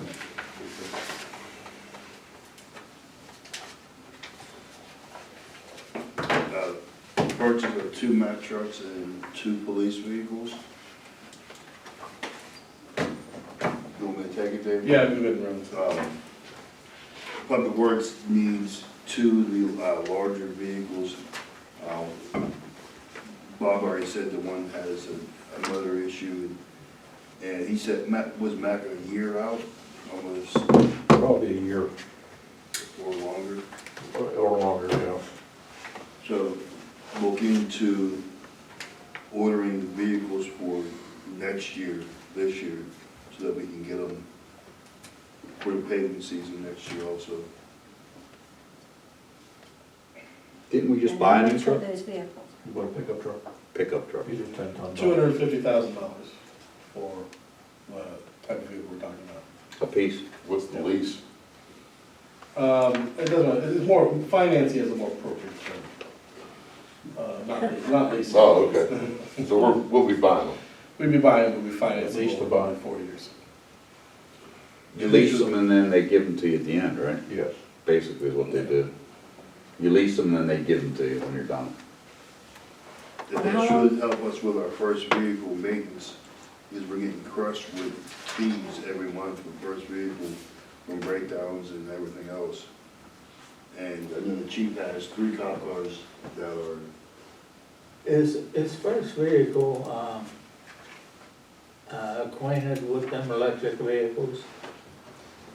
If something goes wrong, will first No. vehicle? be Yes, able to fix well, it? first vehicle, the first year or 2, they'll be under warranty, so they'll be repaired by Donald Motors directly. But the first vehicle does have a contract with Pittsburgh, which is also getting this exact same vehicle, 8 of them. So they're aware of it, and they're aware that they're coming, and will be able to handle it better than probably anybody else we can count on. Did you say battle vehicles? Battle Motors, yeah. Battle, where are they located at? Just curious. I'm not sure. I mean, There's somewhere in the United States, Wisconsin, I think. so we take, you're gonna drive the truck up there to service? No, Trans Edge down in the north side is a dealer for that. So there is a dealer local here? Yeah, there's- That's what I'm asking. 20 minutes away, yeah. Good. Yeah, no, we're not grabbing it. We're driving to Wisconsin to get it serviced. the old Pittsburgh Mac. Yeah, still Pittsburgh, not here. So David, would these be in the 2026 budget? 2026, so what I'm picturing, if we want to go down this route, it's an expense, and so we have to look at the numbers. Right, The problem is it takes about a year to 14 months to get them. right. So we'd have to authorize them now, and then, of course, we pay for them in 2026 moving forward. It wouldn't be for this year's budget at all. But let's assume it's $90,000 a year for 4 years. Maybe a little, maybe 80,000 is a better number. So we'd have, if we want one, we'd have to put $80,000 in the budget for the next 4 years. If we want two, we're starting probably one in 2026, another one in 2027. So 80,000, then 160 for the next 3 years, another 80,000. So we're talking about $700,000 over the next 5 years. You don't think you could talk to them about buy one and get one, huh? On certain days, you know?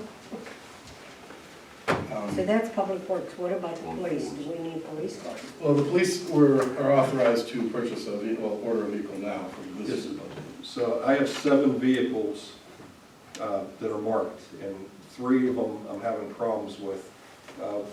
One has 131,000 miles on it and is constantly breaking down. I have another one that's been in the Ford dealer for 2 weeks and I can't figure out what's wrong with it. That one has 92,000 miles on it, and then I have a third one that breaks down pretty often, and it has 81,000 miles on it. So we're beating up the new cars because I assign officers to certain vehicles, and whenever they're out of service, then they're taking the new cars. So one new car, we've only had a little over a year, has 31,000 miles on it already. How many unmarks do we have?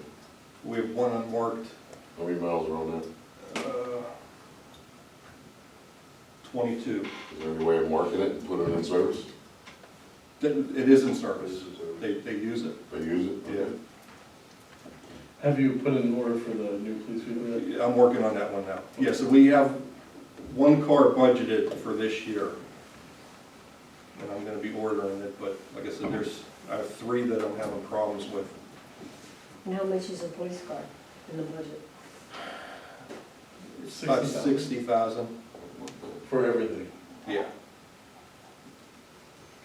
So if you take one out of service, can you take the radios and lights and put it on the other one?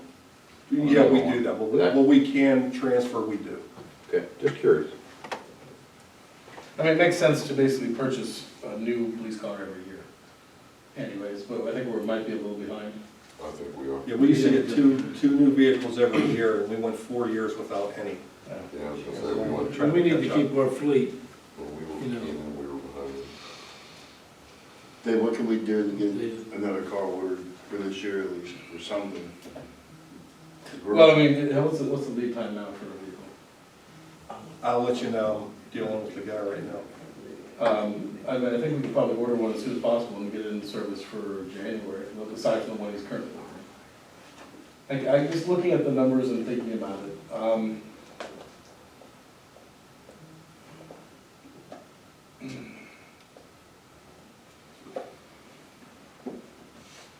I mean, it's a necessity, so it's kind of like, do we want to basically order all these vehicles now, which we wouldn't pay for this year, but it basically commits us to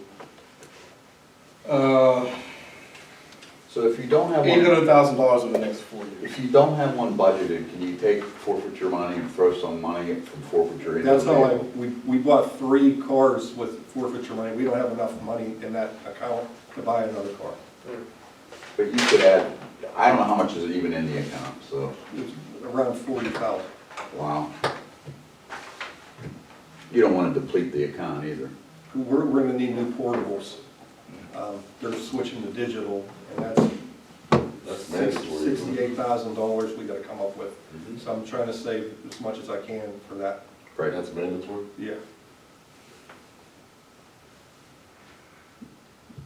So conservatively, I would say we probably need to put in $200,000 for vehicles for public works and police for every year for the next 4 years in the budget.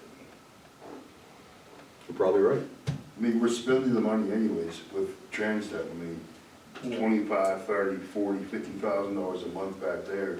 We're spending that money. So we're spending it, we're just giving it to somebody else when we can be saving that money and buying new police cars and have a new fleet. We're gonna have more cops and cars at some point now. I can put a resolution or a vote for next weekend to authorize the purchase of, or the ordering of 2 police cars and 1 Mack truck, and the proposal is to maybe order another Mack truck. I'm fine with that, but I definitely think we need to get, 2 more cars ordered also this year, so these guys have cars and we're not. As long as we don't have to pay for them until not this year. Right. That's the problem. Well, we're gonna save the money for not putting the parking Yeah, but lot I mean, back. I can't imagine we'd get them much before December anyways, with these cars, just because, I don't know, we'll see. For a while, it was almost a year. I mean, we're at, $120,000 for the police cars. That's a good investment for the community.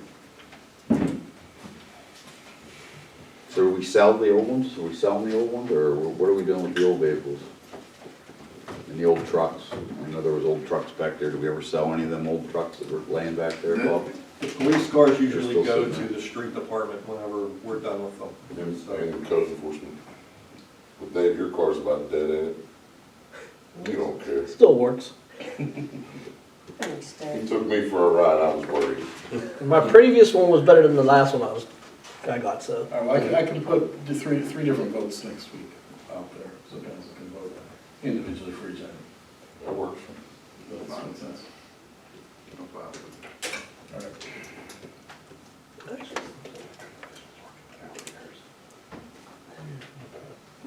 It's a tax forgiveness program. All right, this is something we haven't talked about in a few months. In your package, we have the homestead template that we need to adopt. We asked Craig if he's, I don't know, did we actually ask him to work on an ordinance for this or not? Don't remember. It was so long ago. It was. I'm asking Taylor to basically modify the PDF on these so we don't have to retype them ourselves. We'll get on that when we get a chance to. The thing that Greg brought up last month was that somebody needs to actually handle the program. And I think Taylor can probably handle a lot of it with Dave on the staffing side. So I think we'll be covered. Basically, we just have to review all of the proposals that come in, make sure that they're valid, workable proposals, and then recommend the council to do this with the council. So I don't see, I think we just need to make sure, ask Greg to prepare an ordinance for this if the council wants to move forward with this program. I agree. As Brad said earlier, it's one of many different strategies to handle the overall problem of blight and underdevelopment in the borough. Are we gonna put an application fee in there also? I do like that because we're gonna take, Taylor's time and Dave's time, we're gonna pay for somebody to sit there and do the work for it. They should at least have to reimburse what they have to pay for it. Does the homestead have an application fee? Yeah, it's $150. First thing. Well, that makes sense. I will, we'll get that. It's gonna cost time for them.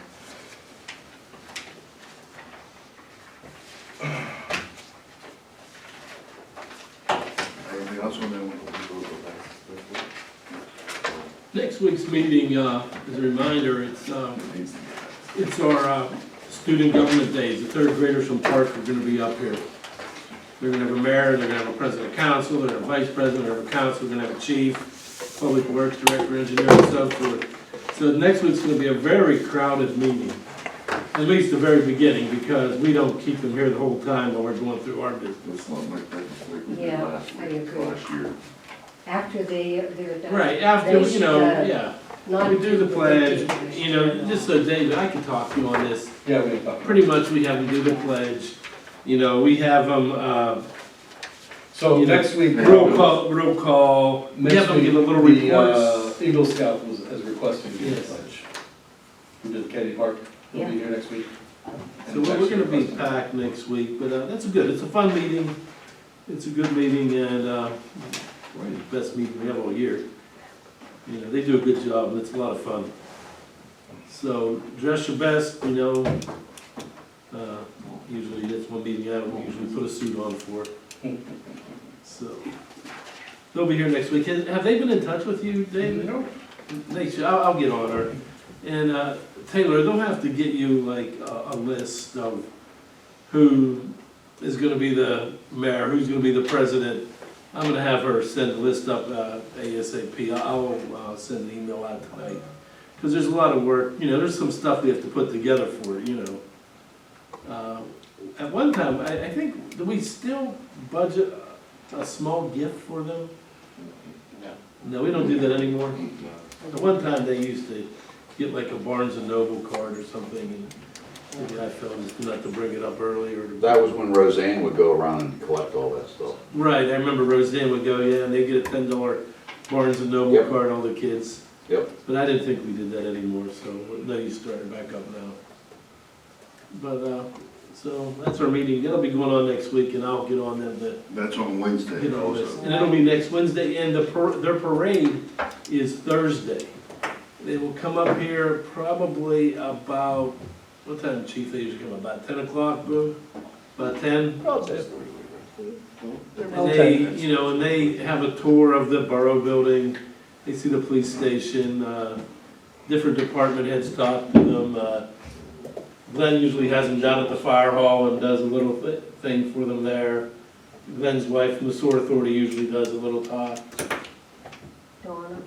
Donna Mercury does, yeah, our tax collector does, meets with them, and I think, do you meet with them too? Yeah, you meet with them too, right? Yeah. On emergency management, you meet with them. So it's a good meeting, it's a lot of fun. But that's what they'll be up here Thursday for, and we usually, you know, the firemen, I think we just use your fire halls, fire trucks, right? Yeah.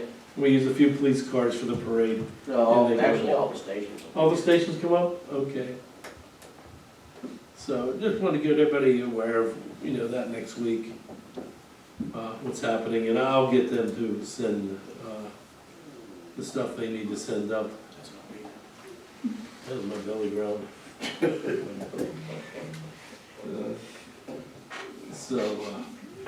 And Lenny, I have a request from West Mifflin, our neighbor.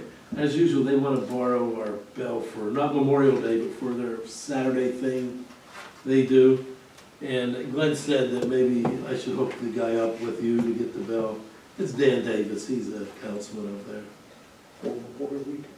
Yeah, they'll need it, you know, like for Saturday, I think. And he usually brings it back to us, so we have it all ready for Monday on Memorial Day. Tell them, give me a call, give you a phone number. Yeah, I'll get a phone number after the meeting from that, so we can let West Mifflin our bell. Because I won't get it on some of the theater. Yeah, okay. Any old business? I'd like to bring just one thing up, actually two. I think we still need to have welcome signs in Munhall. Whenever you drive into our town, there's not a welcome to Munhall anywhere.